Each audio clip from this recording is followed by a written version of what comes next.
السلام علیکم۔ دوپہر کا وقت تھا۔ گلیوں اور بازاروں میں معمول کے وقت کی رونق تھی۔ سب لوگ اپنے کام کاج میں مصروف تھے۔ ایسے میں چند سیاہ لباس میں خود کو مکمل طور پر ڈھانپے چند افراد کا گروہ تیز تیز قدم اٹھائے ایک جانب کو چلا جا رہا تھا۔ ان کے اندر میں بلا کی تیزی تھی۔ ان کا تنفس بھولا ہوا تھا۔ سلطان صلاح الدین ایوبی اور ان کے چار مصاحب خاص تھے، ایک ایسی جگہ پر جا رہے تھے جس کے بارے میں سن سن کر ان کے رونگٹے کھڑے ہو جا رہے تھے۔ ان کی منزل ایک ایسی جگہ تھی جس کے بارے میں تشویشناک خبریں انہیں کئی روز سے مل رہی تھیں، لیکن آج جو خبر انہیں ملی تھی اس کے بعد سلطان صلاح الدین ایوبی رحمۃ اللہ علیہ اپنے محل میں رک نہیں پائے۔ اپنے تمام ضروری کاموں کو چھوڑ کر وہ اسی جگہ کی جانب تیزی سے چل پڑے تھے، کیونکہ آج اگر سلطان صلاح الدین ایوبی ذرا سے بھی دیر کرتے نہ جانے کیا سے کیا ہو جاتا۔ 5 افراد بجلی کی اسی تیزی سے شہر کے شمال کی جانب بڑھ رہے تھے۔ یہ شہر حال ہی میں سلطان نے فتح کیا تھا، اپنے احکامات کے مطابق یہاں پر اسلامی قوانین نافذ کر دیے تھے۔ شہر میں ہر طرف اسلام کے مطابق مردوں اور عورتوں کا لباس اور چال چلن صاف نظر آ رہا تھا۔ زیادہ دیر نہیں گزری تھی کہ سلطان اور اس کے مصاحب خاص اپنے جائے مقصود پر پہنچ گئے۔ ایک کچا سا مکان تھا جس میں صرف ایک ہی کمرہ نظر آتا تھا۔ اس کمرے کا ایک دروازہ اور ایک کھڑکی تھی جو باہر کی سمت کھلتی تھی۔ کمرے کے اندر مکمل خاموشی تھی، لیکن کمرے کے باہر افراد کا ایک جمع غفیر تھا جو اکٹھا ہوا تھا، خوف اور دہشت بری نظروں سے اس مکان کی جانب دیکھ رہے تھے۔ سلطان اس کے مکان کے پاس پہنچے۔ ایک شخص تیزی کے ساتھ آگے آیا۔ سلطان کو اطلاع دیا کہ اس مکان میں موجود پنڈت آج پھر ایک انسان کو اپنے ساتھ اندر لے گیا ہے۔ آج پھر وہ اسے جانور بنانے والا ہے۔ یہ سن کر سلطان کا خون کھل اٹھا۔ کئی روز سے یہ اطلاعات پا رہے تھے۔ شہر کے دور دراز کے اس مکان میں ایک ایسا پنڈت آ کر آباد ہو گیا ہے جو لوگوں کو اپنے گھر کے اندر بلاتا ہے، اس انسان کو جانور بنا دیتا ہے۔ اس مکان کے اندر تو پنڈت کے ساتھ انسان جاتا ہے، لیکن اپنے گناہوں کی وجہ سے جب وہ انسان باہر نکلتا ہے جانور بن جاتا ہے۔ لوگوں میں بے پناہ خوف و ہراس پھیلا ہوا تھا۔ ابھی بھی حیرانی بھری نظروں سے وہ اس مکان کی جانب دیکھ رہے تھے، آیا اب اس مکان سے جانور باہر نکلا کہ نہ نکلا۔ سلطان نے جب یہ تمام منظر دیکھا ان کی چھٹی حس بیدار ہو گئی۔ سلطان نے دیکھا کہ مکان کے سامنے والے حصے میں تو صرف ایک دیوار میں کھڑکی اور دروازہ ہے، جبکہ پچھلے حصے کی طرف گھنا جنگل ہے۔ سلطان نے اپنے ساتھیوں کو مکان کے دروازے پر نظر رکھنے کا اشارہ کیا تاکہ اگر وہاں سے کوئی جانور باہر نکلے فوراً ایکشن لیا جا سکے۔ سلطان تمام افراد سے نظر بچا کر مکان کے پچھلے حصے کی طرف چلے گئے۔ پیچھے گھنا جنگل پھیلا ہوا تھا، لیکن سلطان تو پھر آخر سلطان تھے، ان کے سامنے کوئی مشکل نہیں ٹھہرتی تھی۔ سلطان کو شکار کا بے حد تجربہ تھا، اس لیے وہ ایسے جنگل میں راستہ بنانے کا ہنر بھی جانتے تھے۔ سلطان نے کسی نہ کسی طرح مکان کے پچھلے حصے کی طرف پہنچنے کا راستہ بنا لیا، خاموشی سے مکان کی پچھلی دیوار کے ساتھ لگ کر کھڑے ہو گئے۔ تھوڑی سی تلاش بسیار کے بعد سلطان کو ایک چھوٹا سا سوراخ دیوار میں نظر آ گیا۔ یہ تو سلطان چاہتے تھے، وہ جاننا چاہتے تھے کہ آخر اس مکان کے اندر کیا ہو رہا ہے۔ جب سلطان نے اس سوراخ سے جھانک کر اس مکان کے اندر دیکھا تو ان کی روح تک ہل کر رہ گئی، کہ اندر واقعی پنڈت کے ساتھ ایک انسان موجود تھا۔ جو کچھ اس انسان کے ساتھ ہوا اسے دیکھ کر سلطان جیسے مضبوط انسان کے اعصاب بھی شل ہو گئے۔ اندر کے ہولناک منظر نے سلطان کو چونکا کر رکھ دیا، وہ چاہ کر بھی اس وقت کچھ نہیں کر سکتے تھے۔ آخرکار چپ چاپ سلطان جنگل کے بیچ میں سے نکل کر واپس مکان کے سامنے والے حصے میں واپس آ گئے۔ سلطان کے ہوش اڑ چکے تھے اور وہ کچھ کہنے اور سننے کے لائق نہیں تھے۔ زیادہ دیر نہیں گزری تھی کہ اچانک مکان کا دروازہ کھلا، ایک بڑا سا سیاہ ریچھ بھاگتا ہوا دروازے کے باہر نکل آیا۔ اتنے بڑے اور خوفناک ریچھ کو دیکھ کر تمام افراد چیخنے لگے، سارا مجمع چھٹ گیا، لوگ اپنے گھروں کی جانب بھاگنے لگے کہ ریچھ ان کی جانب غراتا ہوا حملے کی غرض سے بھاگ رہا تھا۔ ہیبتناک ریچھ کو دیکھ کر سلطان کے ساتھ آئے ہوئے تمام مصاحبوں نے اپنی اپنی تلواریں نکال لیں۔ وہ ریچھ پر حملہ کرنے کے لیے بالکل تیار تھے، لیکن اس کی نوبت ہی نہ آئی۔ ریچھ خود ہی بلبلاتا ہوا جنگل میں جا گھسا۔ سلطان سارے منظر کو دیکھ کر بے حد پریشان تھے۔ وہ خاموشی سے اپنے خاص افراد کو لے کر واپس محل میں آ گئے۔ اس کے علاوہ کرنے کا ان کے پاس کوئی چارہ بھی نہیں تھا، کیونکہ جو کچھ انہوں نے مکان کے اندر دیکھا تھا وہ ان کی سوچ اور توقع سے کہیں بڑھ کر تھا۔ سلطان اپنے محل میں جیسے ہی پہنچے وہ اپنے رہائشی کمرے میں چلے گئے۔ وہ بے حد پریشان نظر آ رہے تھے۔ وہ جب سے واپس آئے تھے مسلسل ٹہل رہے تھے، کہ مکان کے اندر دیکھے جانے والا منظر ان کی نظر سے اوجھل ہی نہیں ہو رہا تھا۔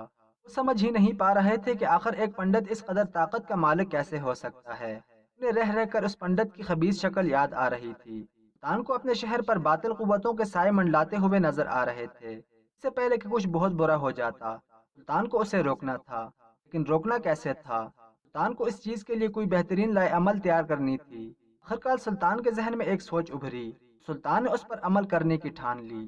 بےحد پریشان سلطان نے اپنے وزیر کو بلایا، اسے کہا کہ شہر کے شمال کی جانب ایک کچے سے مکان کے اندر جو ہندو پنڈت آ کر رہائش پذیر ہوا ہے، پنڈت کو مجھ تک لے کر آؤ، لیکن خیال رکھنا کہ وہ یہ نہ جان پائے کہ میں نے اسے اپنے پاس کیوں بلایا ہے۔ وزیر تک بھی اس ہندو پنڈت کے کمالات کی سن گن پہنچ گئی تھی۔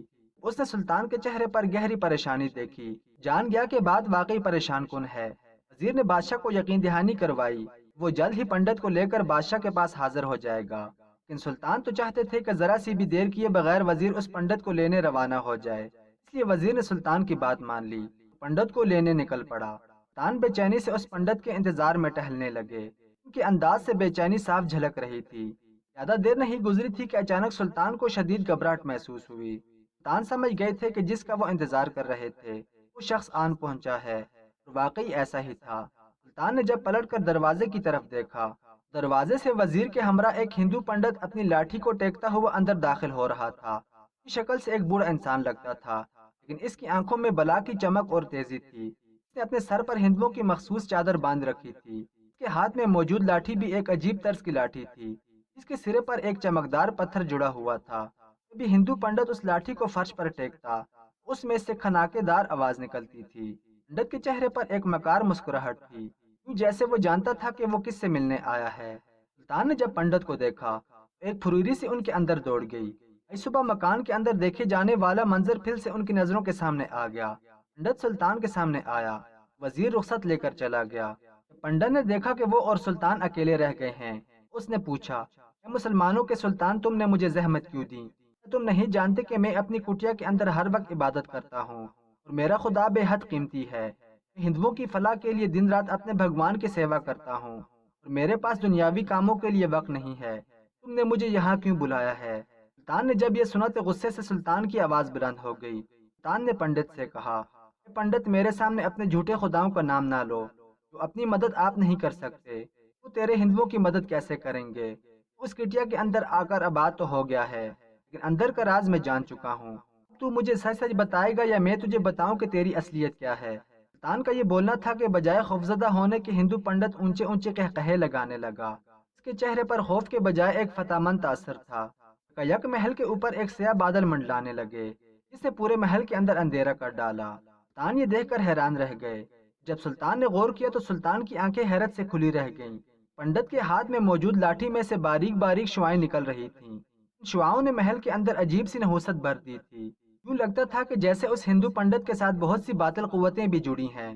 سلطان نے جان لیا تھا کہ اس کا دشمن کوئی معمولی انسان نہیں ہے، بلکہ یہ شیطانی قوتیں رکھنے والا ایک ایسا ہندو پنڈت ہے جو انسانوں کو اپنے مکان میں لے جا کر جانور بنا دیتا ہے۔ لیکن مکان کے اندر دیکھے جانے والا منظر بھی سلطان کے ذہن میں تھا، یہی وجہ ہے کہ وہ ابھی تک پریشانی کا شکار تھے۔ سلطان نے پنڈت کو دوسرے طریقے سے گھیرنے کا سوچا، اس سے پوچھا کہ وہ انسانوں کو جانور آخر کیوں بناتا ہے۔ پنڈت نے سنا کہ سلطان اس سے اس کی قابلیت جاننا چاہتے ہیں۔ وہ خوشی سے پھول گیا اور کہنے لگا، میں انسانوں کو ان کے اعمال کی بدولت جانور یا انسان بنا دیتا ہوں۔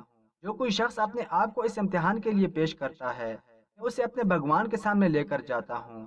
اگر وہ انسان پاپی ہوتا ہے، جانور بن جاتا ہے، ساری عمر اپنے پاپوں کی سزا بھگتتا ہے، لیکن اگر وہ انسان نیک ہوتا ہے، میرے بھگوان اسے بخش دیتے ہیں اور وہ انسان کی ہی صورت میں میرے مکان سے باہر نکلتا ہے۔ لیکن آج تک کبھی ایسا ہوا نہیں، کہ اس شہر کے مسلمان لوگ پاپوں سے بھرے ہوئے ہیں، یہی وجہ ہے کہ میرا بھگوان انہیں جانور بنا دیتا ہے۔ سلطان نے جب یہ سنا تو مسکرا دیے۔ وہ اچھی طرح سے جان چکے تھے کہ اب اس ہندو پنڈت کا راز کیا ہے۔ مکان کے اندر دیکھے جانے والے منظر کی کلی ان کے سامنے کھل گئی تھی، لیکن وہ یہ سب ہندو پنڈت کو نہیں بتا سکتے تھے۔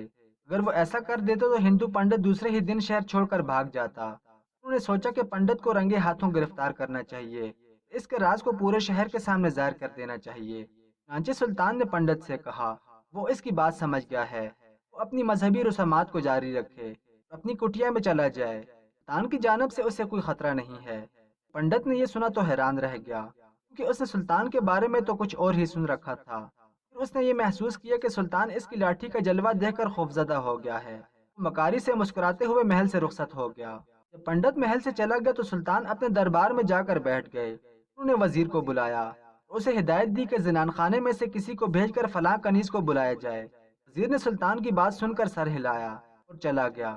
کچھ دیر گزری تھی کہ سلطان کے سامنے ایک خوبصورت کنیز مکمل باپردہ حالت میں آ پہنچی۔ اس کنیز کی آنکھوں میں گہری اداسی تھی، اس کی خوبصورتی بے مثال تھی، اس کی آنکھوں میں ایک حیرت بھی تھی کہ آخر سلطان نے اسے اس وقت اپنے دربار خاص میں کیوں طلب کیا ہے۔ وہ تو پہلے ہی غموں کی ماری ہوئی کنیز تھی، جس کا دل دکھ سے پھٹا جا رہا تھا۔ آخر سلطان کو اس سے کیا کام پڑ گیا تھا؟ سلطان نے اپنی سوچوں میں گم جب اپنی کنیز کی موجودگی کو محسوس کیا، بغیر نظر اٹھائے اس سے کہنے لگے، اے کنیز، میں جانتا ہوں کہ میرا تمہیں یہاں اس طرح بلانا گوار گزرا ہوگا۔ تم عرصہ دراز سے اپنے گمشدہ شور کا انتظار کر رہی ہو اور اس کی محبت تمہارے دل کو سکون نہیں آنے دیتی۔ ایسے میں میرا تمہارا یہاں بلانا اور اپنی مدد کے لیے پکارنا یقیناً تمہیں ناگوار لگا ہوگا، لیکن اس کام کے لیے مجھے تم سے مناسب مددگار اور کوئی نہیں ملا۔ کنیز نے جب یہ سنا تو حیران رہ گئی، آخر اس پوری سلطنت کے سلطان کو مددگار کے طور پر اس کنیز میں آخر کیا نظر آیا؟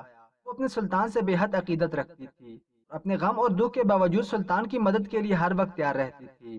سلطان نے کنیز سے کہا، شاید وہ یہ بات جانتی ہے کہ شہر پر کیسے آفت منڈلا رہے ہیں۔ ایک ہندو پنڈت شہر میں آ کر بس گیا ہے اور مسلمانوں کو جانور بنا رہا ہے۔ اس کے خوف سے لوگ دین اسلام کو چھوڑ کر ہندو بننا چاہ رہے ہیں تاکہ وہ جانور نہ بن جائیں۔ اس پریشانی کے عالم میں وہ کنیز ہی سلطان کی مدد کر سکتی ہے۔ کنیز نے سلطان کے منہ سے ہندو پنڈت کا نام سنا، سمجھ گئی کہ سلطان نے مدد کے لیے اس کا انتخاب کیوں کیا ہے۔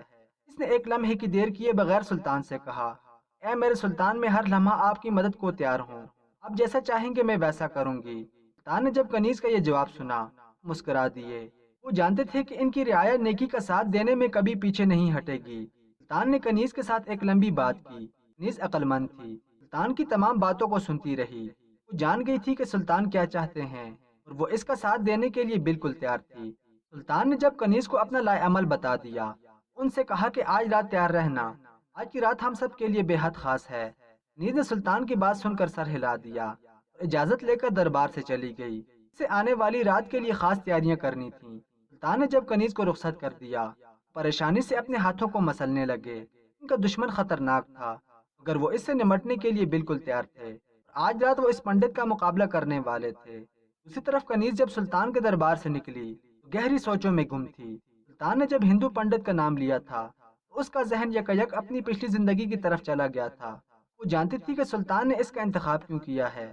اس کا گمشدہ شوہر جس سے وہ بے حد محبت کرتی تھی، دونوں نے پسند کی شادی کی تھی، وہ بھی پہلے ہندو مذہب سے جڑا ہوا تھا، لیکن ایک روز جب اس نے کنیز کی خوبصورتی کو دیکھا تو اپنا دل ہار بیٹھا۔ کنیز مسلمان تھی، یہی وجہ تھی کہ دونوں کے ملنے کے راستے میں مذہب سب سے بڑی دیوار تھی۔ کنیز اپنے سچے مذہب کو چھوڑ کر ہندو سے شادی نہیں کرنا چاہتی تھی، اس لیے ہندو لڑکے نے اس کنیز کو اپنانے کی خاطر سچے دل سے اسلام قبول کر لیا۔ کنیز نے جب یہ دیکھا کہ اس شخص نے اس کی خاطر اسلام بھی قبول کیا ہے اور اپنا مذہب تک بدل ڈالا ہے تو خوشی سے بے قرار ہو گئی اور فوراً اس سے شادی کے لیے راضی ہو گئی۔